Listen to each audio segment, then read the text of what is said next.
You're listening to Victory Baliwag. We hope that this message encourages you today.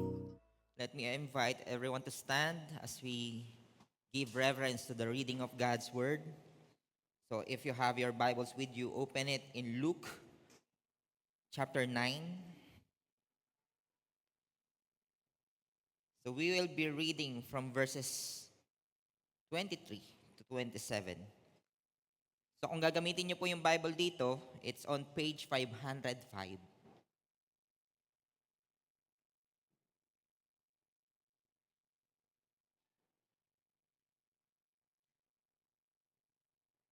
Okay, let's read. It says in Luke chapter 9, verses 23 to 27, "And he said to all, if anyone will come after me, let him deny himself and take up his cross daily and follow me. For whoever will save his life will lose it, but whoever loses his life for my sake will save it. For what does it profit a man if he gains the whole world and loses or forfeits himself? For whoever is ashamed of me and of my words, of him will the Son of Man be ashamed when he comes in his glory and the glory of the Father and of the holy angels.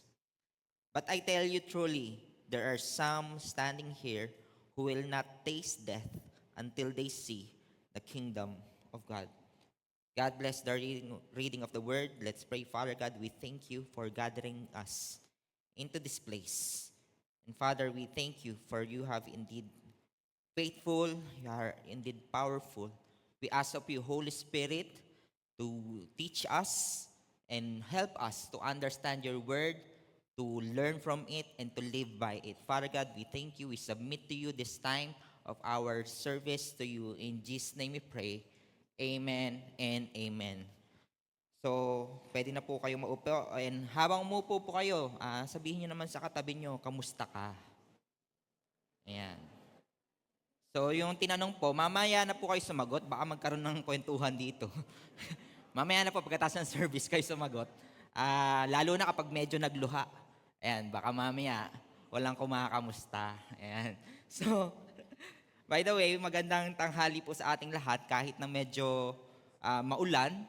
Maraming salamat po for being here and being so intentional when it comes to hearing the word of God. And for those who are new here, by the way, I'm John, one of your pastors here at Victory Baliwag, and we are very much enjoy na nandito po kayo. But mas magiging masaya po kami if you will be connected with one of our victory groups. So, alam ko po nasabi na yun kanina, pero if gusto nyo po, you can fill up the envelopes, your details, and we will do our best to connect you with one of our leaders and start your journey towards discipleship. And speaking of discipleship, we are still in our series called Cost of the Cross. Sino dito, week 1 pa lang, nandito ka na? Ayan, so week 2, and so week 3, nandito ka ba? Ayan, so ngayon yun. So, pag medyo nag-isip ka, teka, nag-almusal ka ba? So, week 3 ngayon po yon. And then, I know na as of now, medyo tanong mo yung sarili mo, nahihirapan ka na ba? Nahihirapan ka na ba? O kaya yung kung ayaw mo yung katabi mo, kung ayaw mong tanongin yung sarili mo, yung katabi mo yung tanongin mo, nahihirapan ka na ba? Kapag medyo tumaas yung kilay na gano'n o tumango, ibig sabihin tama yung dinadaanan natin. Kasi wala namang sinabi na madali ang discipleship. Kasi sabi nga doon sa statement ng series natin, salvation is free, but discipleship is costly. So, the whole series revolves around that statement. Lalong-lalo na doon sa mga sumulat ng gospel, the disciples. Kasi sila, kung titingnan nyo yung naging buhay nila, hindi naman ito naging madali. So, yun pa lang, it is, kumbaga, sabi nga doon sa kanta, sapat na ebidensya para sabihin na yung discipleship ay hindi madali. So, bakit? Ang nangyayari minsan sa atin, parang nagugulat pa tayo. Ang hirap pala nito. 'Di ba? Ang hirap pala nito. Meron pala akong kailangang isuko at meron pala akong haharapin na hindi ko inaasahan. So, as we uncover the truth about discipleship, of course, with the Word of God, the Bible, we'll be looking at it in this theme called denying self. So ano ba yung denying self? Yan ba yung tipong pag sinabi mong, teka, hindi ako yan. Yung nagkamali kanina, hindi ako yun. Sino ko? Kamay ba ito? Sumuntok ba ako? Hindi. So, nagkaroon ng amnesia. Hindi po iyon yun.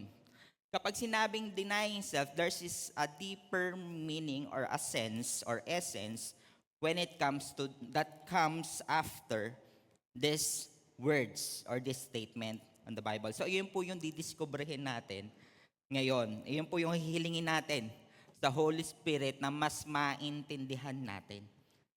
So, but first off, let me just ask you this question. Do you consider yourself as a Christian? Sino po dito, do you consider yourself as a Christian? Taas po natin yung kamay natin. Yung pong hindi nagtaas ng kamay. Ano po kayo? Lasallian, ano ba? Italian, hindi ko, lahat ng may yan sa dulo. Filipinian, hindi ko alam. Kaya nagkakamali yung mga foreigner sa mga Filipino kasi Filipinian yung tawag niya. Anyway. So, okay. Sige, baka mamaya, nahihiya lang. O baka mamaya, nangangamusta pa dun sa katabi. Medyo naiwan. Yes, the fact that we are here, we are on a journey of discovering, or willing naman tayo to be Christians. But again, when we say that we are Christians, obviously, it is a term that is used by the disciples. Kasi ang sabi nga, sa Acts chapter 11, verse 26, in Antioch, the disciples were first called Christians. So walang nag-e-exist na isa kang Christian pero hindi ka disciple. Sino dito disciple ka? Ayan. So, hindi ko nasasabihin yung mga lagi yung pinag-iingitan yung hindi nagtataas ng kamay. So ibig sabihin, kapag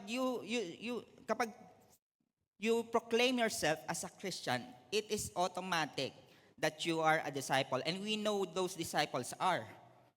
Diba? That those disciples follow Christ. Kaya nga Christians. But again, you can be a disciple but not a Christian. Diba? Yung mga disipulo. Pwedeng disipulo ka ni Jackie Chan, disipulo ka ni Bruce Lee. Di ko alam kung kaninong disipulo ka. Pero never it will happen that you are a Christian but you are not a disciple.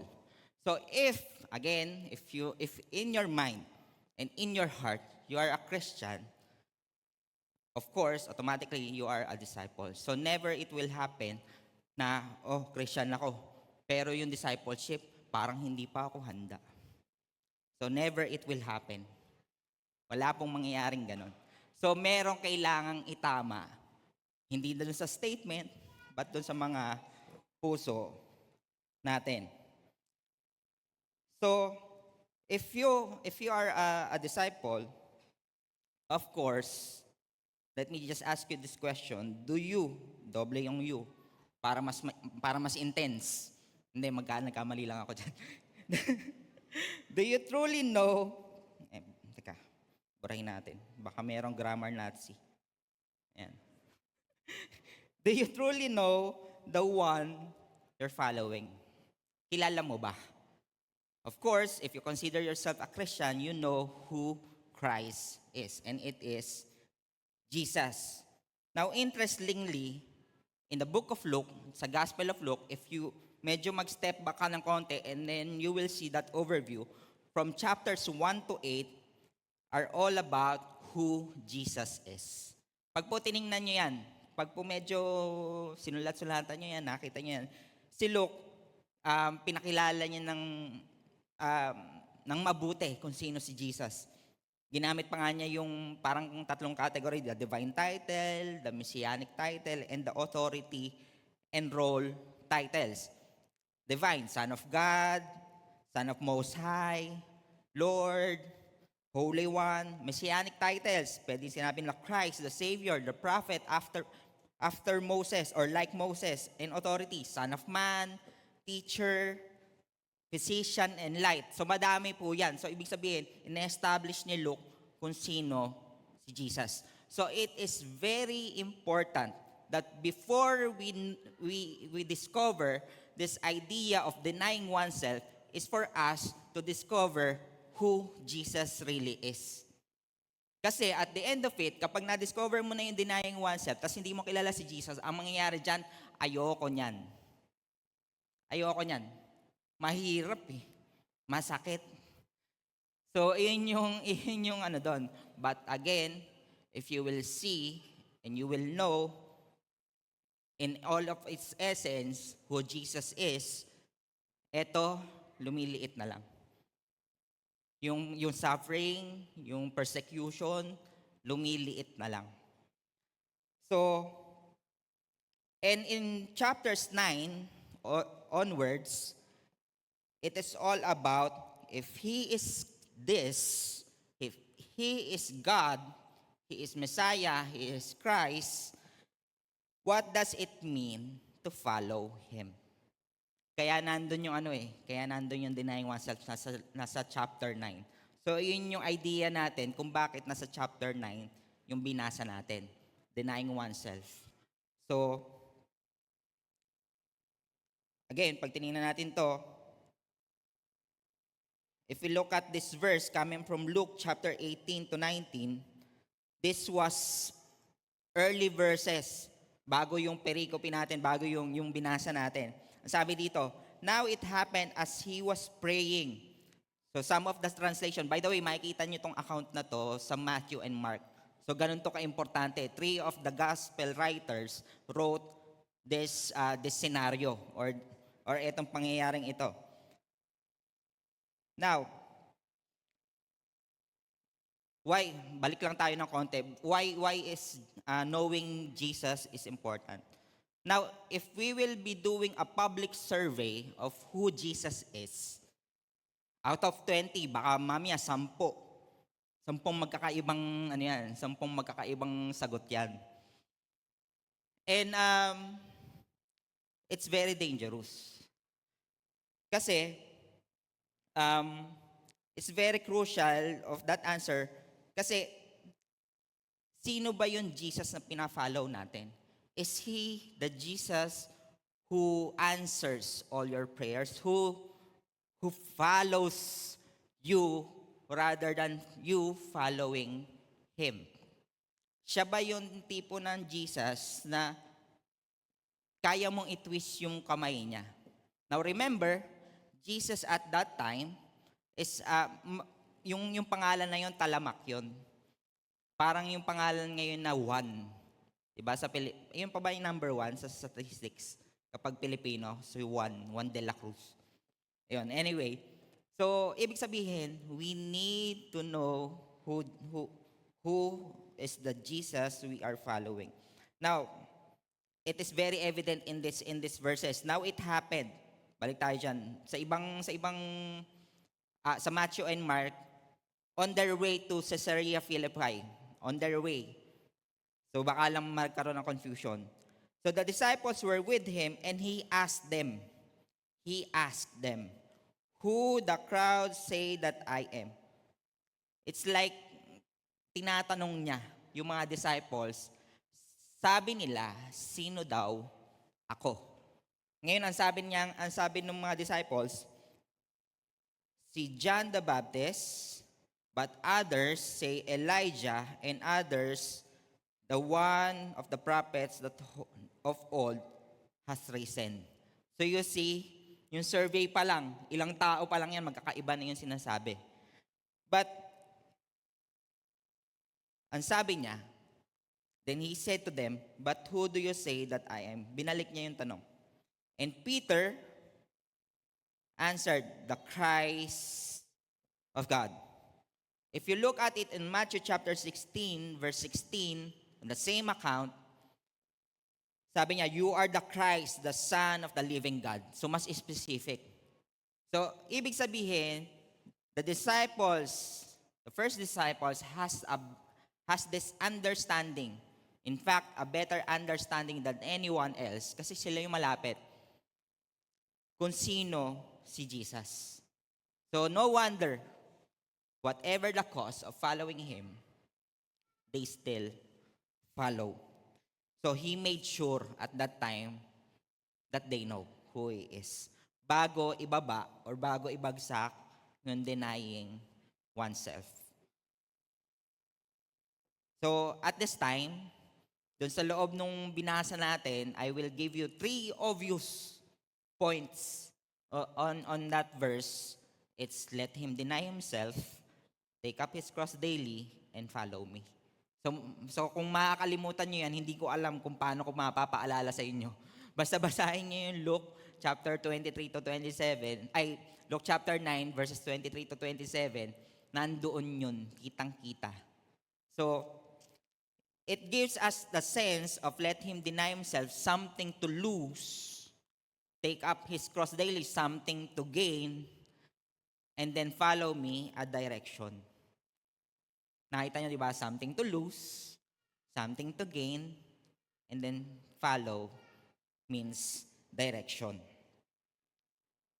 First is let him deny himself. Again, we have a different understanding of denying oneself. Sana hindi ito yung, hindi ako yung may kasalanan yan. Hindi ako yun. Hindi. But again, ano ba yung ibig sabihin nito? So the main point is, not the annihilation of one's created individuality and worth. Hindi po ito yung ibig sabihin kung ano yung upbringing mo, hindi na ikaw yun. Alam mo yung minsan, funny story. Minsan, there was a guy, a friend, na naging Christian. And then pag uwi niya sa kanila, parang inaasahan niya yata hindi siya kilala. pero you get the point. It's not that. You will not lose your sense of self, but rather, you will gain a deeper understanding of who you truly is. It's the identity. But the rejection of putting oneself above God. Denying oneself is not losing who you are, but putting yourself below God. It's God. Siya yung nasa taas. Naalala ko yung preaching last week. It's, yung tatanggalin mo lahat ng competing priorities other than God. So it's a form of a cost of discipleship. Even the narrow road. Yung comfort mo, gusto mong pumunta dun sa mas maayos, pero sa narrow road ka pupunta. So, same with this, but this works on one self. So, does this mean destroying your own personality and dignity? Ito ba yun? Yung ang ibig sabihin ba nito ay Christian na ako, lahat ng ginagawa ko dati, hindi na. Wala na yun. Alam niyo yun yung total revamp? So, parang kang computer na na-reformat. So, hindi siya ganon. But again, not focusing entirely on oneself. Yung focus kasi yung importanteng makuha natin doon. Yung focus, at some sense, minsan, even that we proclaim that we are denying ourselves, we put on the throne of yung pinakamataas na throne sa buhay natin, minsan iba pa rin yung nakaupo. Hindi pa rin si Lord. So, yun yung idea. Kung i-imaginein mo na yung throne na yon ay iba ang nakaupo other than God, then you are not denying yourself. We are not getting the point. So, how can we deny ourselves? Kasi baka mamaya, sige, gusto ko naman kaya lang bakit hindi ko magawa? So, the first one, there are two words that will resound dito sa point natin na to, it's sacrifice and humility. Sacrifice. Kasi hindi pwedeng sacrifice lang. Kasi baka mamaya, yung sacrifice, walang humility. Pansinin nyo, dun sa narrow road, di ba? Ang sabi nila, teka, nag-prophesy naman kami in your name, ah. Di ba? Nag-serve naman kami sa'yo, pero bakit hindi kami makakapasok sa kingdom of God? Di ba? Ang sabi pa nga niya, not everyone who calls me Lord, Lord will enter the kingdom of heaven. Now, if you look at it, kapag tiningnan mo yun, ibig sabihin, hindi pala sacrifice lang, but with humility. First, it's about sacrifice.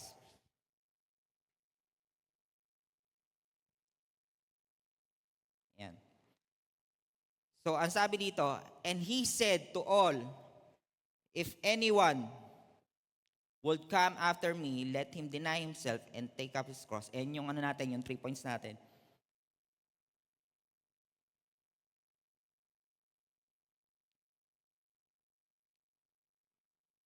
Ano na lang nangyari? Wait lang. Nakikipag-away ako dun sa keynote.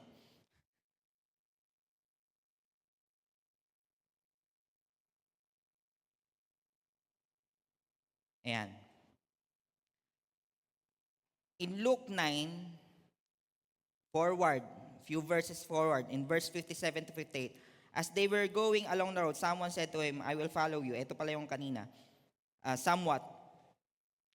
Kung naaalala nyo, last week, if you are in 8 a.m. service, I think ginamit itong verse na to. But this gives us the idea of sacrificing our agenda. First is the agenda. Kasi ang sabi dito, I will follow you wherever you go. Someone said that to Jesus. Tama ba?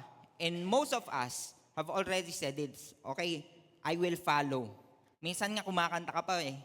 I will go wherever you will go, di ba? Take the lead and I will follow.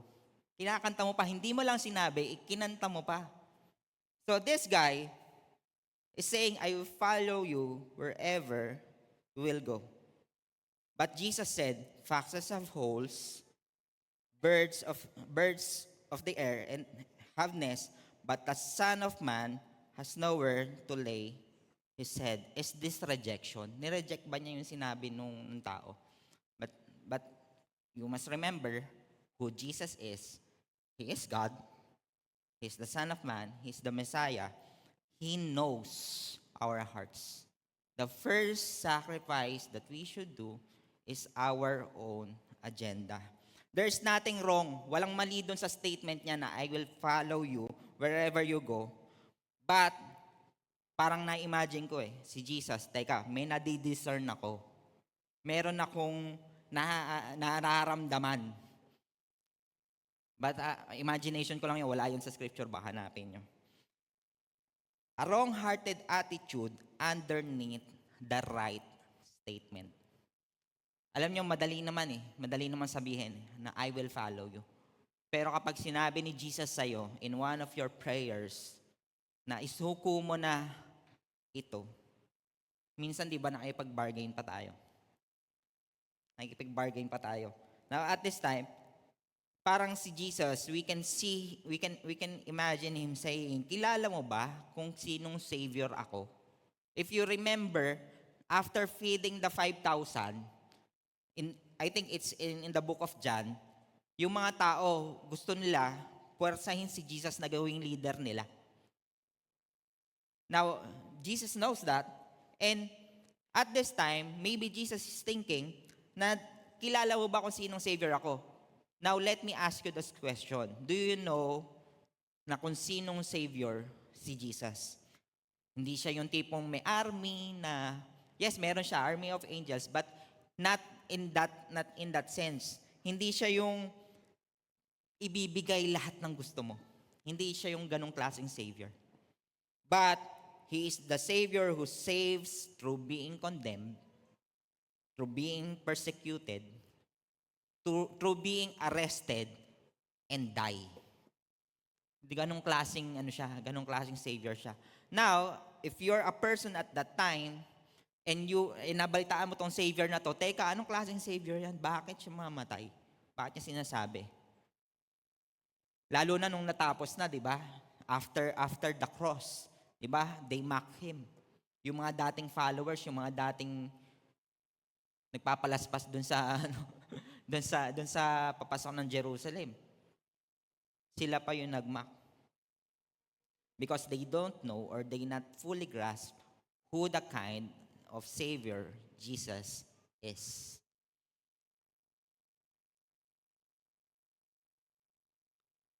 Verse 59, continuing on Luke 9, verse 59 to 60. To another, may isa pa. Follow me, but he said, Lord, sabi ni Jesus, follow me, but he said, Lord, let me first go and bury my father. And Jesus said to him, leave the dead to bury their own dead. Now, ito ba ay we have something against funerals? Wala po. But if you get the principle about this, it's about sacrificing your own family. Parang medyo masakit, no? Kala ko ba pinapahalaga ni Jesus yung family? Yes! Pinapahalagan po ni Lord ang mga pamilya. But it will come to a point, yun lang yung point ni Jesus dito, na if you will be choosing between your family and me, who will you choose? Alam niyo, prayer natin, sana hindi tayo dumating sa point na yon. But if it will happen, how would you respond? Honestly speaking, kapag po ako ang tinanong niyo, hindi ko po alam. Hindi ko alam kung ano yung magiging respond ko. But again, you get that idea. Jesus comes first. It's denying everything about yourself. Akala natin possession na yung medyo mahirap bitawan, di ba? Nandun pala yung agenda at yung pamilya. The third, yet another said, meron na namang isa, I will follow you. Ilang beses na natin narinig yan, I will follow you. But let me first say farewell those at my home. Jesus said to him, no one puts his hand on a plow and looks back. Now this is a metaphor na wala daw tumitingin kapag nag-aararo. Walang tumitingin sa likod kapag nag-aararo. Kasi kung we will use that language or illustration, at that time, kapag nag-aararo, tapos tumingin ka sa likod, tapos may nabangga kang bato, sira yung araro mo. So it's like saying, may backup plan ka ba when you are following Jesus? Yung possessions mo ba? Are you willing to surrender it to God for the sake of following Jesus? Now, hindi po ito formula. Kasi ang mahirap po kasi, kapag tiningnan natin yung scripture, minsan, kailangan kong isuko lahat. Kasi yung rich young ruler, ang sabi ni Jesus, isuko lahat ng kayamanan, ibenta, tapos follow sa kanya. So, ibig sabihin pala, kapag magpa-follow ako kay Jesus, ibebenta ko lahat. Hindi po yun formula. Alam po ni God yung heart ng tao na yun. Now, God is a personal God. God knows kung ano yung idol mo. And He will demand you to surrender it.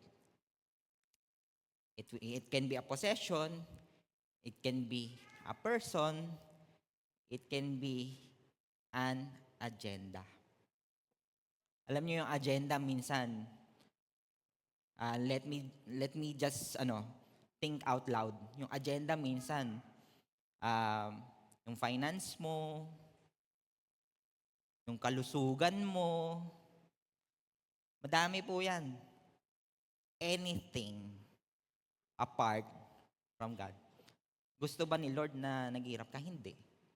But it is the narrow road and it is denying one's self.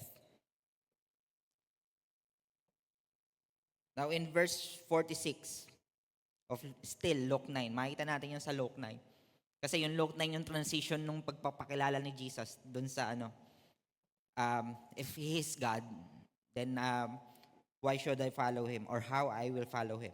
An argument arose among them as to which of them was greatest. Ito na yung mga disciples, sila na lang ha. But Jesus, knowing the reasoning of their hearts, knowing the reasoning of their hearts.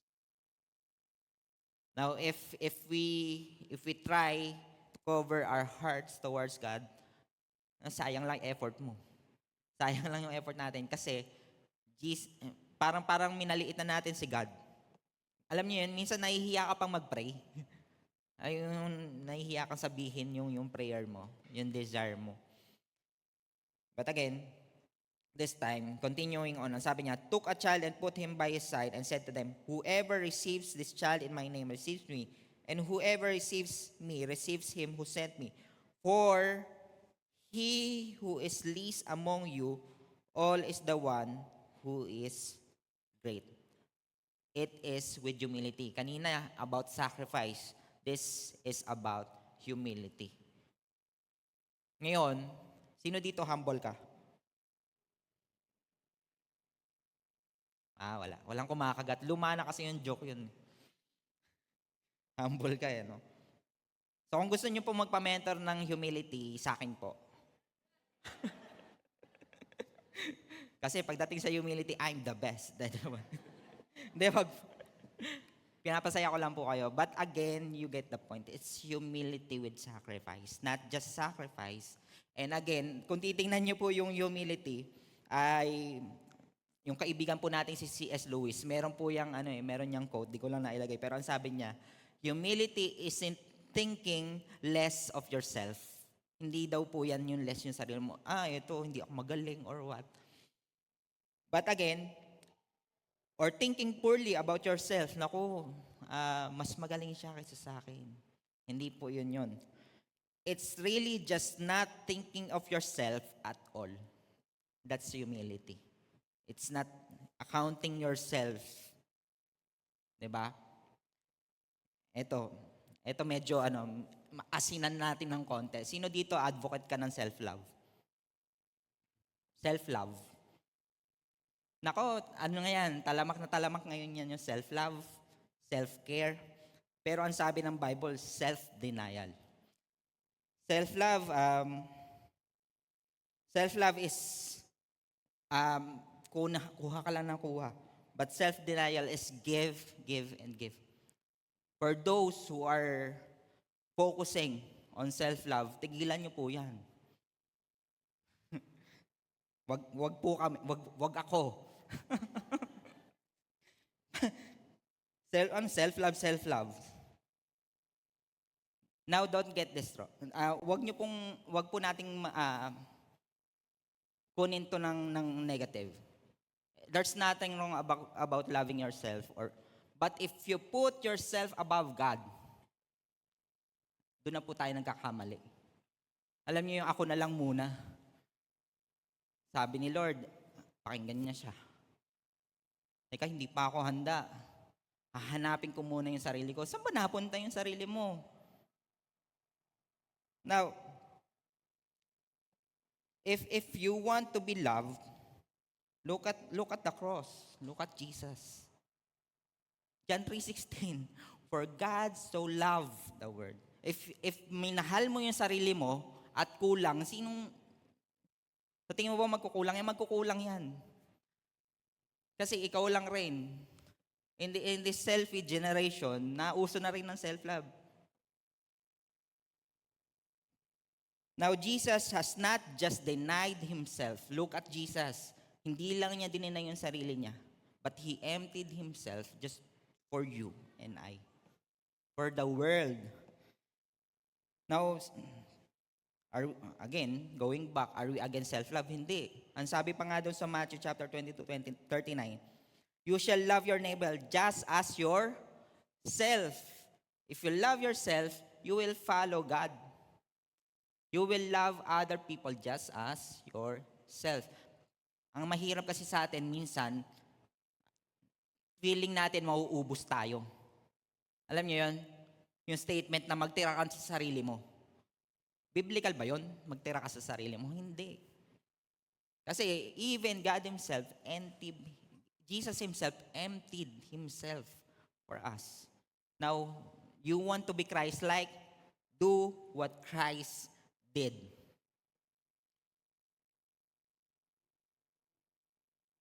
Even care, ang sabi sa 1 Peter chapter 5 verse 7, casting all your anxieties on Him because He cares for you, for us. So it's not about sacrificing things. It's not about making life about you. Hindi ito tungkol sa kung gaano kalaki yung na-sacrifice natin. Kung gaano kadami, kung gaano ka-importante. But it's about not making life about you. This life, it's not about you. It's not about us. But it's about the one who created us. Second, take up His cross daily. So, importante na maintindihan natin yung sacrifice and humility. Kasi, yung take up this cross, ito na yung part that you will get something. Pero it's not good. Bakit? You will get persecution. Inalis mo na nga yung mga bagay na gusto mo, nakuha mo pa yung mga bagay na ayaw mo. If hindi mo nakikita yung dulo nito. If hindi mo kilala kung sino yung sinusundan mo.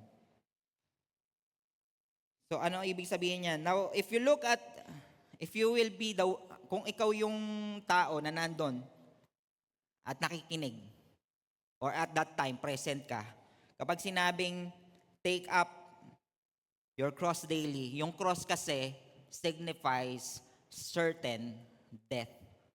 Now, who would want a certain death?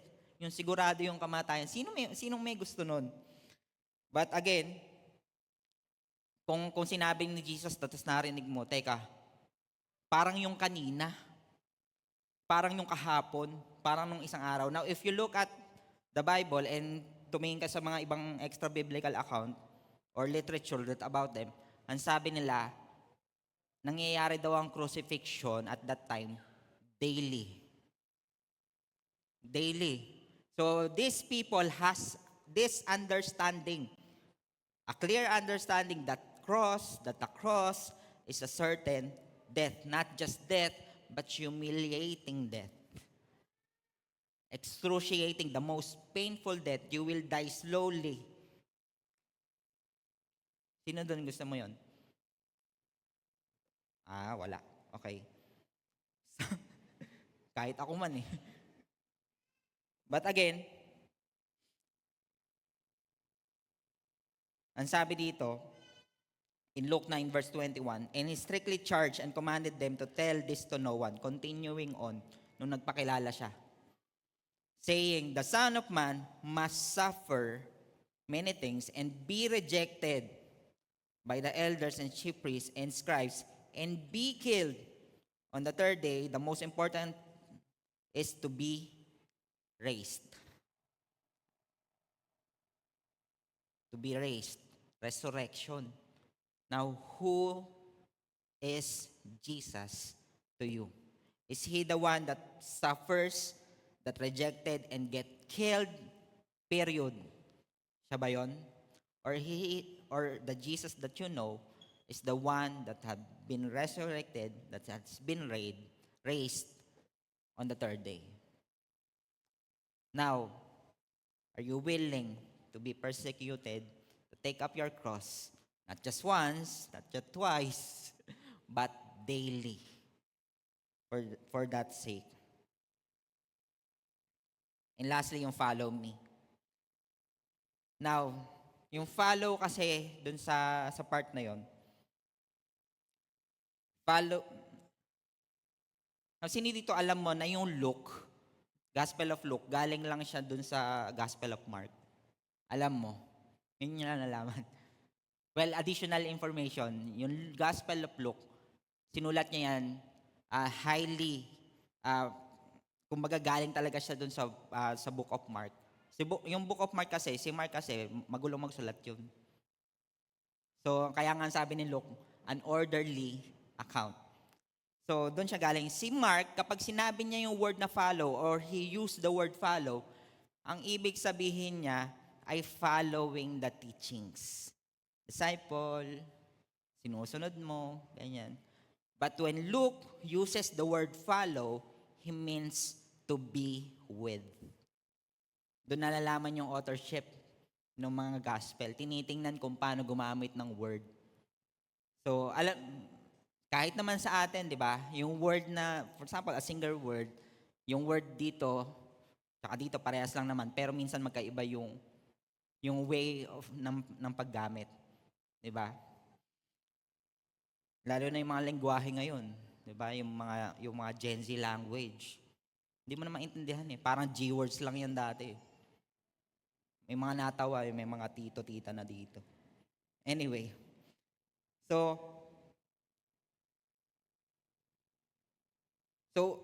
when we understand that word follow, are you with Jesus? Yes, I am following Him. I am following all of His teachings. But are you with Jesus? Yun yung tanong doon eh.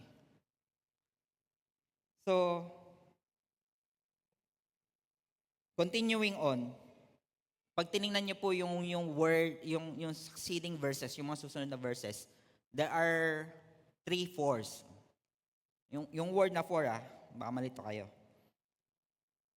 That means it signifies the reason of the previous statements.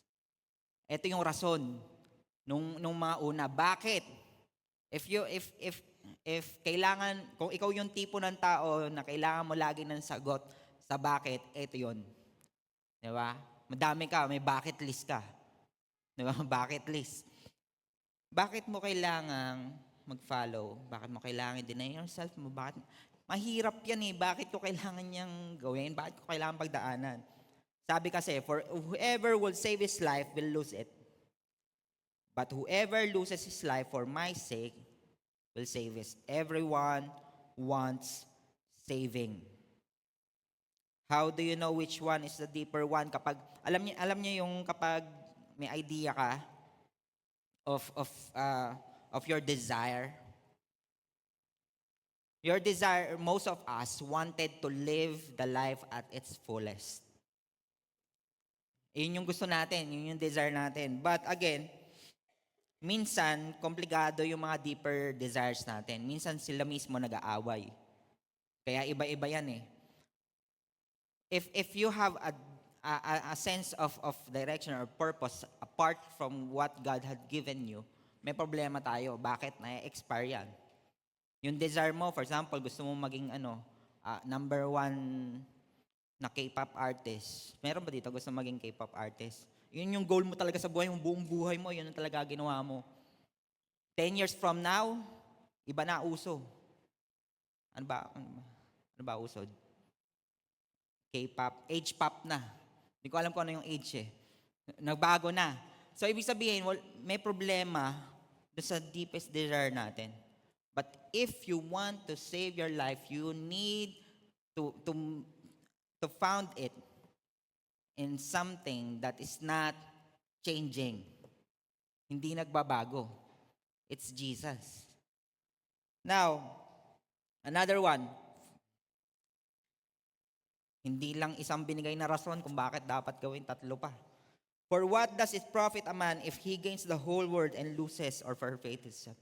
Ano daw ang sense ng pagkakaroon na yung makuha mo yung deepest desire mo dito sa buhay na to, if you will just lose your soul? It's the kingdom mindset. Minsan kasi nawawala na yung kingdom mindset sa atin. So those are the reasons. It's very much straightforward. So it's an hyperbole na alam naman natin nobody gains the whole world. But if you look at and search for histories or example of this, meron nga ibang hari, di ba?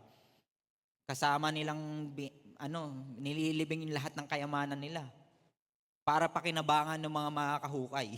So isipin na lang natin 'yon. And the last of the fours is for Whoever is ashamed of me and my words, will the Son of Man be ashamed when he comes in his glory and the glory of the Father and of the holy angels. This is for those who are ashamed of the gospel. This is for those who are fearful of sharing the greatest news. Ang mahirap po kasi, nahihiya pa tayong i-share yung greatest news. Pero kung yung mga good news lang, minsan nga bad news pa eh, hindi ka nahihiyang i-share. But again, for us not to be ashamed of it, we must deny ourselves with sacrifice and humility. Now, as we come to a time of close, yung last verse, so verse 27, ang sabi dito, but I tell you, there are some standing here who will not taste death until they see the kingdom of God. Now, baka kasi yung question natin minsan dito, yung mga naunang sinabi natin dito, kapag ba ginawa natin lahat, tumamatay ba tayo? Are we going to die because of following Christ? Do this or not, we're all gonna die anyway. Hindi yung following yung nakakamatay. Yung sin. Kung naalala nyo, for the wages of sin is death. But if we look at it, we'll die a meaningful death. Now, how many of you wanted to die a meaningful death? Lahat naman tayo, di ba? Kaya lang, minsan, pag-usapang ganito na, wag muna. Bakit? Merong inaabot na ibang desire. Now, I'm not saying na it's absolute. Words ko lang yon. But you talk to God with what it's in our hearts. Now, after this verse 27, it's the transfiguration. Yung tinutukoy niya dito na some standing here who will not taste death, it's Peter, James, and John. Meron dito na sabi. So, mali lang ito. Ito ay 2 Peter 1:16 to 18. Ayan. So, ang sabi dito, for we did not follow cleverly devised myth. Hindi po ito imbento. When we made known to you the power and coming of our Lord Jesus Christ, but we were eyewitnesses of His majesty. Nakita nila nung nagpalit ng anyo si Jesus. It is a preview of the glorious body, the glorified body. For when He received honor and glory from God the Father, the voice was born of Him by His majestic glory. This is my beloved Son, with whom I am well pleased. We ourselves heard this very voice born from heaven, for we were with Him. Are you with Jesus? When you say, I am following Jesus, in your mind, do you agree that you are with Jesus? Now, with all of this has been said, ang idea kasi natin dito ay,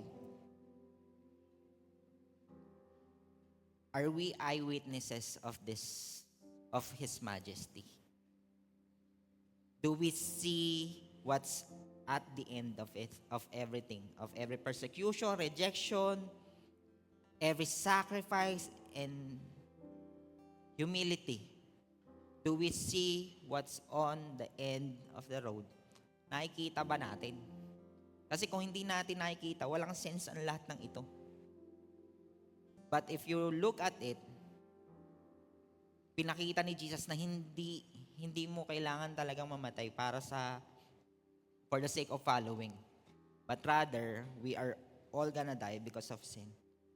But Jesus is so gracious. God is so good that He He will give us a meaningful death, a purposeful death. Now again, this is a hard saying. Will you still follow? Now let me just invite everyone to stand as we come to a time of worship. Let us pray. Father God, we thank you for your word, for the message of denying ourselves, following and taking up our cross daily. Father, we pray that we will see who you are and all of the reasons of why we need to do these things. Father God, give us revelations. I know it's too much for us to ask, but Father God, give us this wisdom that understands those very reasons. Father God, we thank you. We will worship you. In Jesus' name we pray. Amen and amen. Thank you for listening to Victory Baliwag Podcast. Follow us at Victory Baliwag on Facebook and YouTube for more details as we honor God and make disciples.